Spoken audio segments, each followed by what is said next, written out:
Allen looks to throw on second down. And the pressure gets to him again.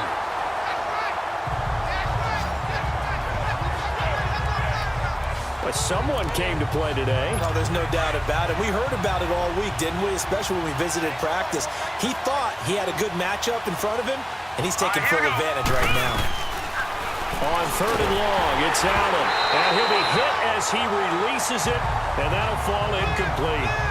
Pressure, and that's certainly going to be a key to this game going forward. And that time, they were able to get in there and influence the throw. And remember, quarterbacks got to get rid of it. They don't have the Tucker rule that they can fall back on anymore.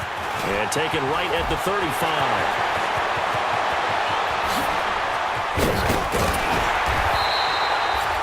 Well, that looked for a second like he might take it all the way, but as it stands, it's still a massive return. And that will come the offense as they take over.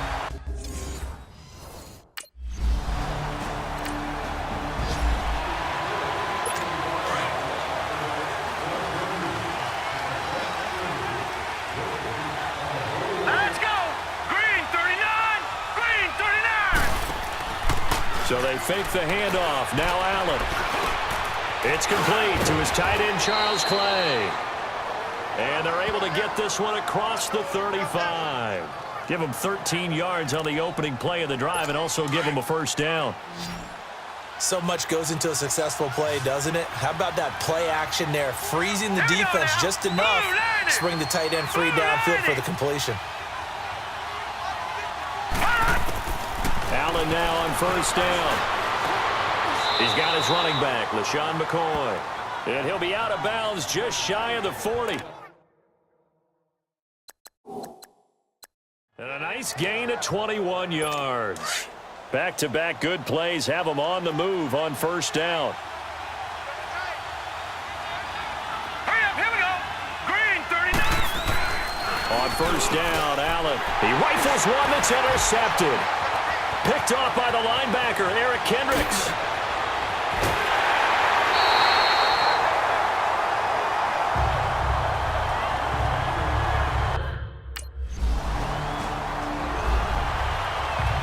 The Bills offense now, they get set to head back onto the field. Already down 2 touchdowns here in the first half. This becomes a pretty important drive, doesn't it? It certainly does, and a lot of teams script plays. We know that, right? They have this. Now he'll be hit from behind, and he has landed on hard. And that is the 3rd sack this offensive line has allowed in this first quarter. Yeah, that puts him on pace. Let me do the rudimentary math here. To be sacked 12 times in a game, I know he's not going to go for that. I wonder if it's going to reshape what they decide to do on offense in terms of play calling. Well, I can tell you what, when he popped up, shaking his head, frustrated right now behind center. They'll wind up getting 10 back as that sets him up for 3rd down. Brandon, they didn't get everything they wanted out of that play. But the tight end did. And I don't mean it in a positive way. Great job of him holding on after absorbing that big hit. Now throwing on 3rd down there, but he cannot connect. And incomplete. The contact made the ball roam free and brings up 4th down. On is the punter, Ryan, to send this one away. This will be fielded at the 17. So possession goes over here on the punt.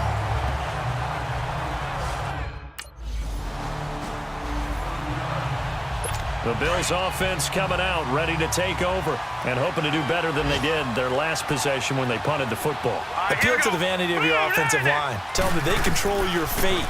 Leverage guys. Win the line of scrimmage. If you do that. Defenders giving chase, but I don't think they're going to get there. And all the way home for a Bills touchdown. Andre Holmes. His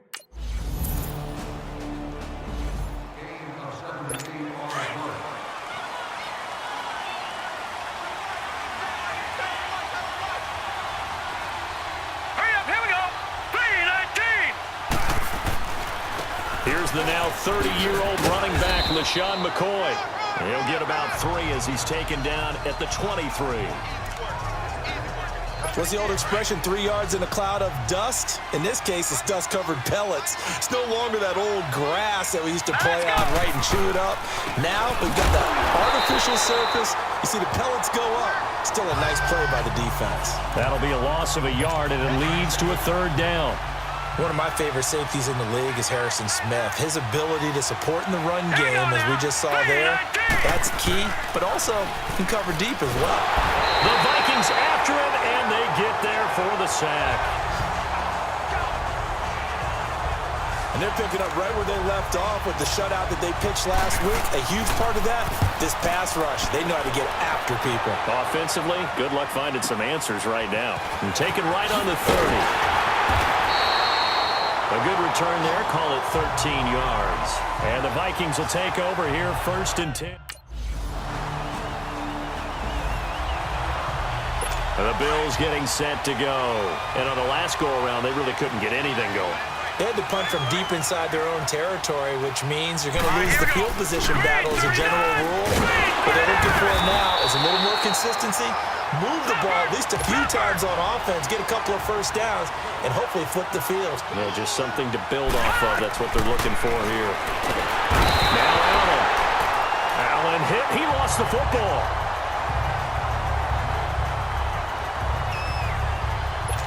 The Bills on 3rd down. 0 for 3 to this point. They could use a conversion. This is 3rd and 16.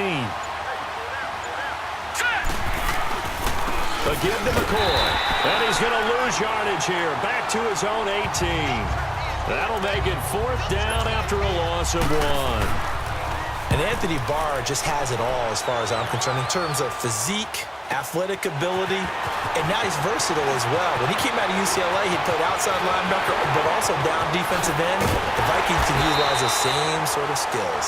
So dangerous with a football in his hands. Call that a return of 38. And control of the football. So here's the Bills offense now. They get ready for their first possession of the 2nd half. They were able to get the stop defensively. Now a chance to turn that into points on the offensive end. Can you imagine what the grease board looks like at the half? Because tell me. That's exactly what they printed up. Stop them on defense, get the ball back for our offense, and go downfield and score some points. Now, the last part remains to be seen, but they got the first part done very well. Do people use grease boards, or you mean the magic marker boards? Yeah, those two. So the big play changes the complexion of things. Here's 1st and 10 just outside the 30. Throwing on 1st down is Allen. Man open right side, it's the tight end Clay. Give him a couple on the catch. It's 2nd and 8. They should have got more out of that, though. He was wide open. I love how emphatic you are with that call because that's exactly what I was thinking. Wide open in the flat. Give him a ball that he can use to get upfield with, not just catch and go over the sideline. They cost themselves some yardage there. A 2nd down pass play there, but it's incomplete. Just work with me a second here because in my lifetime, seeing how quarterback percentages have changed in throwing the football, I mean, back in the good old days, if you were around 50%, you were doing okay. But now, you need to be 65 to 70% to be considered an elite quarterback. And in this ball game, I feel like we're playing old school, right around 50%. Yeah, he's...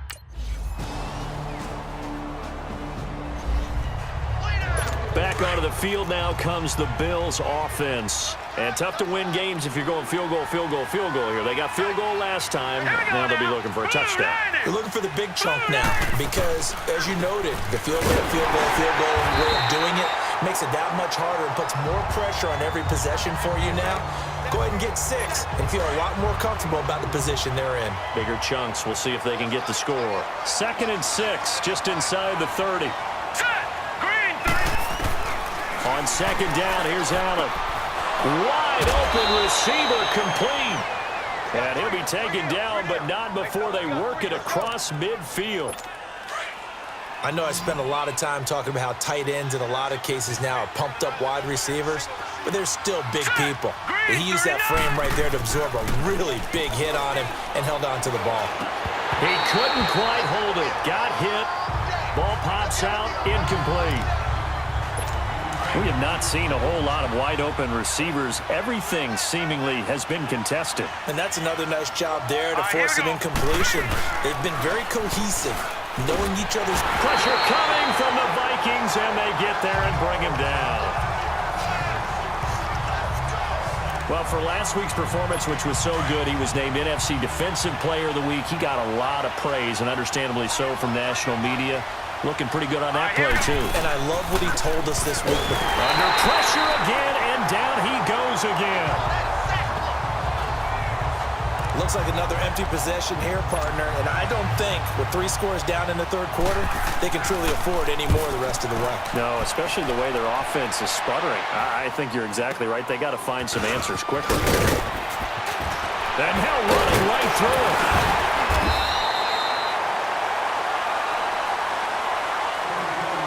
And they're not going to get to... And here come the Bills. They punted last time they had it. What steps, Charles, you think they have to take to make sure they don't do that again? Well, let's just go to the football 101, the trade expression 101. Win first down. Make 5, 6, 7 yards on first down and make it a 2nd and 3, 2nd and manageable. Keep accumulating first downs that way. Keep moving the football. You don't want to get behind the sticks because then the defense has the advantage.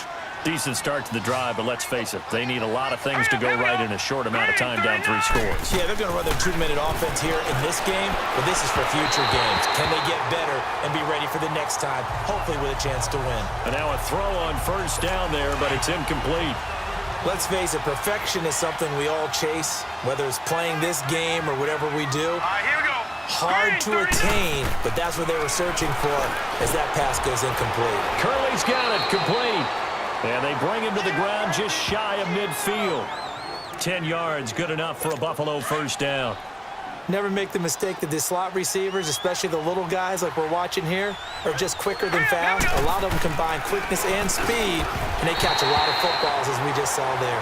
Throwing on first down, but this one winds up to be incomplete. And that one goes incomplete. They tried something out of the bag of tricks, but it's incomplete and now 2nd down. Here we go now. 3-19.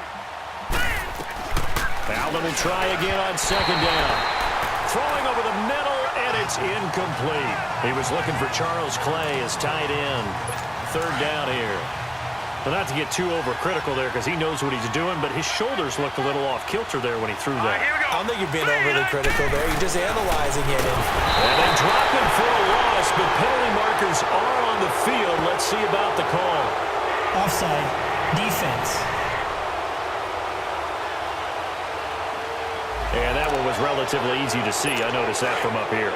Yeah, it doesn't take a whole lot, does it? Sometimes you get multiples. What I always love on these offsides is when each side points at the other. Hey, you did it. No, you did it. They deciphered that one correctly. To the air, Allen. And that will be incomplete as well. Sometimes it's just not your day. There's another failure right there on 3rd down. A critical one here if they're going to have any shot at this thing. So they'll go for it on 4th down. Let's go. Blue 90. Blue 90. One final try here for Allen. And able to find Curley. And he's corralled, but not before getting it inside the 35.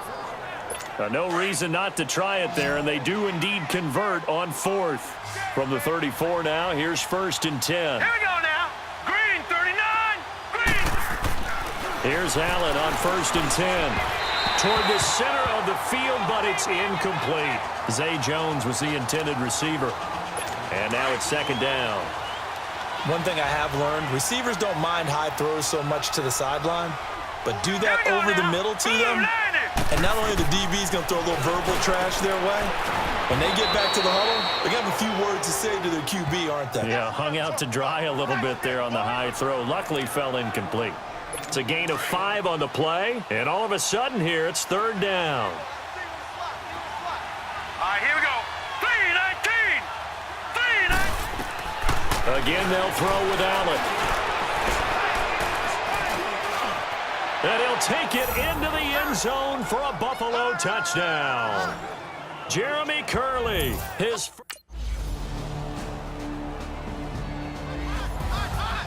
And, Charles, I think when the schedule comes out, all teams, no matter where they're predicted to finish, talk about protecting your home turf. They were able to do that here in this one. Similar to a tennis match, right? Not letting them break your serve. That way you hold on to it. They got it done, and they feel very good about that victory. So for the Vikings, it's an ideal start as they move to 3-0 now on the young season. And they will hit the road next week to take on the Los